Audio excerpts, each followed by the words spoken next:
Good morning guys. তো এখন আমি যাচ্ছি বিয়ে বাড়ি, তো তোমরা সাথে থাকো। তাই কোন বিয়ে বাড়ির সাথে থাকো আর দেখতে থাকো। তো আমি মোটামুটি এইভাবে রেডি হয়েছি, শাড়ি আর এই রকম জুয়েলারি পরে নিয়েছি, হালকার মধ্যে আর কি ছিমছাম সাজ।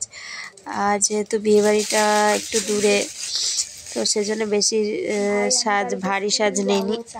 তো যাওয়ার পথে যে আমরা টোটো ধরে পড়েছি, তো এখান থেকে টোটো করে তারপর আর কি বাসে ওঠার ছিল। তো বাসে উঠে দেখো আমরা চলে এসেছি। তো কি সুন্দর সাজানো ভবনটা, কলকাতার সাইডে আর কি। আর এই দেখো বিয়ের মণ্ডপটা। তো আমরা পৌঁছে গেছি। তো এখানে প্রচুর খাওয়া দাওয়ার মেনু ছিল, এত মেনু ছিল সবাই তো আমি কমপ্লিট এখানে দেখাতে পারবো না। তো প্রথমে আমি এটা বেবি পপকর্ন আর কি নিয়েছি। তো তো ভালোই লাগছিল খেতে, টেস্টটা মোটামুটি ভালোই ছিল।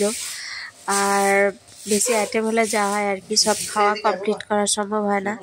তো আমার যেহেতু ক্যামেরা ধরার কেউ নেই, তো সেহেতু আমি ফোনটাকে রেখে রেখে আর কি করছিলাম ব্লগ। তো এরপরে দেখো এটা হলো ঘুগনি আর কি, প্লেন ঘুগনি ছিল। তেমন বেশি একটা ভালো লাগেনি, তো আমি 2 চামচ খেয়ে ফেলে দিয়েছি। সব আইটেমে অল্প অল্প করে নিয়ে জাস্ট চেখে রেখেছি, বেশি আর কি খাইনি, নেওয়ার মানে আর কি নিয়েছি। তো তারপর আমি নিয়ে নিয়েছি দেখো 1 কাপ কফি। তো কফিটা, তো এরপরে আমি নিয়েছি হলো 1 বাটি স্যুপ।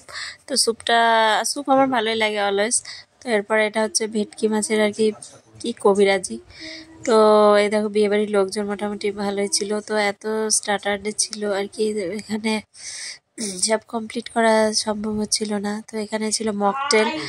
তো মকটেলের আর কি আমি নিয়েছি হলো মকটেলটা ছিল লেমন